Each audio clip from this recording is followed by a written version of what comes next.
5 best bottles that are kicking around right now. You could buy them right now. They're available damn near everywhere.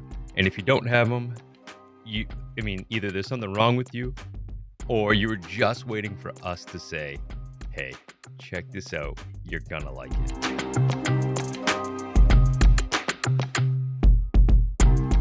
So let's just dive in. Go ahead and hit me with, I've got just a little bit more of this whiskey I need to drink. You go ahead and hit me with your first one on that list.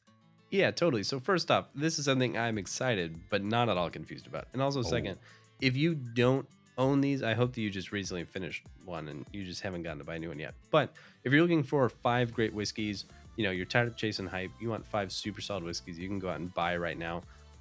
We've got them for you. So I'm just going to start fresh. Evan Williams Bottled and Bond, produced by Heaven Hill. It's a 4 to 6 year whiskey, 50% ABV, maybe $29. This is the absolute workhorse of the whiskey world. This goes in everything for me. Neat pour, on the rocks, cocktail, summer lemonade. Like this is it as far as the jack of all trades, in my opinion. This is one that I had to borderline beg to get in Maine. And as anyone who is listening from Maine will know, Maine's whiskey world is taking a little bit of time to catch up to some of the other states, most of the other states perhaps. And this is one that I continually ask for, and the state continually asks for. And eventually we get to a point where Heaven Hill said, okay, sure, let's open the doors here and bring this in. And since then, like, I've never not had a bottle of it on hand. It's just something that here it's $15. It's an absolute steal. You get a great product for a killer price. You're never going to match anything that's less than $20 that is a delicious whiskey. You should always have bottles of, because you need to be able to use it for everything and anything without feeling bad. And that's exactly what you can do with this.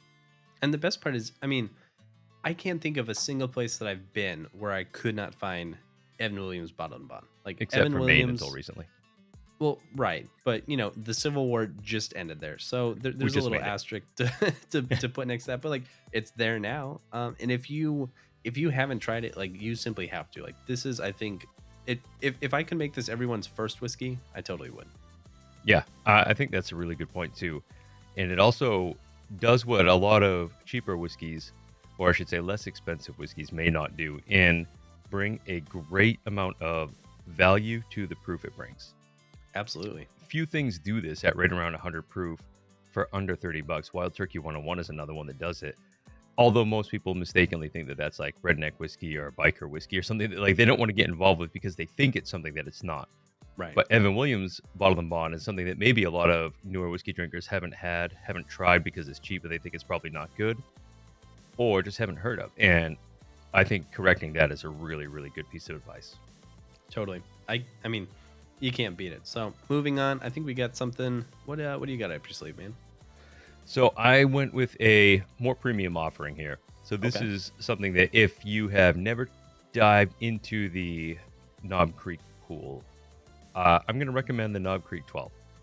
So this is age stated. It's a good value overall for what it is. It's a $60 SRP. It's going to float around there depending on where you are.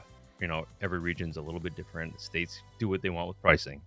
If you're in a control state, definitely a good buy. If you're in an independent state and they happen to have it on sale, scoop it up. I think it's super approachable. It's at a lower proof point, and it's just a really tasty, good expression of older bourbon, where so many things on the shelf now in the $45 to $65 range are not going to be 12 years old. And this is a great way to sort of dabble in that older bourbon feel. Yeah, sorry, you got me all excited there for a second. I mean, stop, for the love of God, whatever you're doing, stop chasing Weller 12 and just buy Knob Creek 12 instead. They will not taste identical.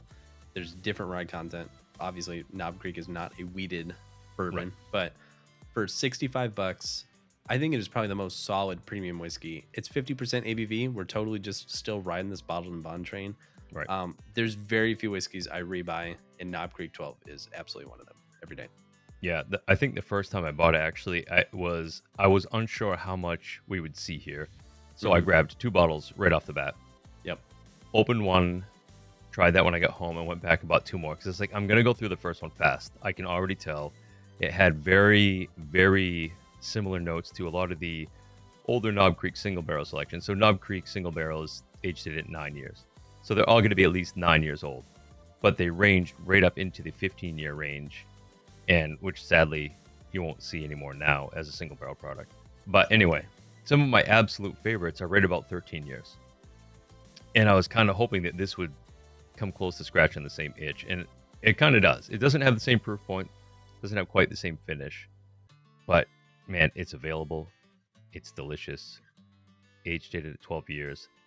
For me, this is something like if you haven't had it, you got to try it. And if you've tried it and liked it and haven't gone back for another one, I think you should probably do it. This is a great one to have in your bar. It's approachable. Just make sure you've got one. I agree. And I mean, moving on to, so like Knobkrig 12, it has just the perfect amount of spice. If you're hoping to dial it up, if you're a big spice fan, if you like rye, I think that there is no better producer making rye right now than Wilderness Trail out of Danville, Kentucky. Some people like to call them craft. They were craft at one point. They're making so much whiskey now, and they still continue to glide under people's radar. It's kind of crazy to me. Like this stuff, helmed by the great Pat Heist, who we've spoken to before on Weekly Whiskey. Like this dude is the rock star, and I mean the literal rock star of whiskey. Actually in a rock band, yes. Yeah, the dude has played more Metallica than I think Metallica has at some points. But really cool guys, really cool operation. They know fermentation back and forth. And this shit's like $65 all day long. And you can go into most stores. Like if Wilderness Trail is in your market, I guarantee Wilderness Trail is just sitting on the shelf. Like this is the sleeper whiskey, I think, of the list. Like people just don't know about it yet. Yeah, and the single barrel selections of this stuff are absolutely killer. And they have a very wide ranging profile too. There's been some that have totally thrown me for a loop on what they are or where they came from. A very tasty selection of rye. I really dig what they're doing. I think their bourbon is catching up now and is going to get to the point where people start to get extremely excited about it. But for me, it's all about their rye. It's as far as Kentucky rye goes, I'm not sure if there's much higher rated than this. I mean, you'd have to double the price or maybe even triple. No, you'd have to double the price for sure to get something in there that I'm going to tell you that I definitely would want to have instead of this. And it's saying something because Danville, Kentucky is in the middle of nowhere, and I still drive out there. Like it's cows and cornfields at that point, but cool facility, cool people. It's worth it just to drink the whiskey. Like this rye is off the chain. All right, I'm with you. I'm going to slide on my next recommendation here. This is one that if you have ever asked me, hey, what should I get for bourbon? I'm at the liquor store right now. I love bourbon. I just don't know what to get. My answer has probably been buy a bottle of Wild Turkey's Rare Breed. This is going to float between high 30s, $39 to $49. If you're lucky enough to have scooped this up on sale in New Hampshire, you may have seen it for like $36.99, which is an absolute steal. If you did see that, I hope you bought a lot of it because you probably won't see it again. It is a barrel proof, 116.8 proof. Yeah. Reasonably priced way to get into barrel proof whiskey, and also a pretty good way to change people's opinion. Like I don't know how many times I've recommended this and had somebody say, oh, I thought Wild Turkey was like not good because it's cheap. And it's like, well, this isn't cheap. It's inexpensive for what it is. This is a blend of whiskeys. It may be up to about 12 years old, but on top of that, it's just got a really good profile and it's delicious. And I think if you are newer to whiskey, you throw a splash of water in this or maybe have it on the rocks, even make your cocktails with this, you're going to be like, you know what? Maybe I done fucked up a little bit in thinking that Wild Turkey was not the answer because you will like this.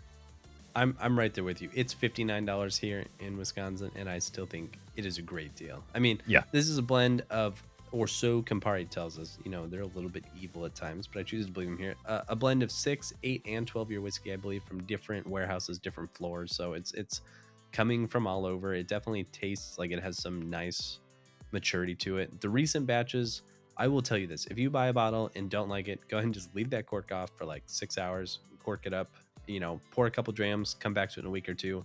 This opens up magically. Like I had a bottle of the newest batch. I want to say it's like 116.8 proof or something. Yeah, 116.8.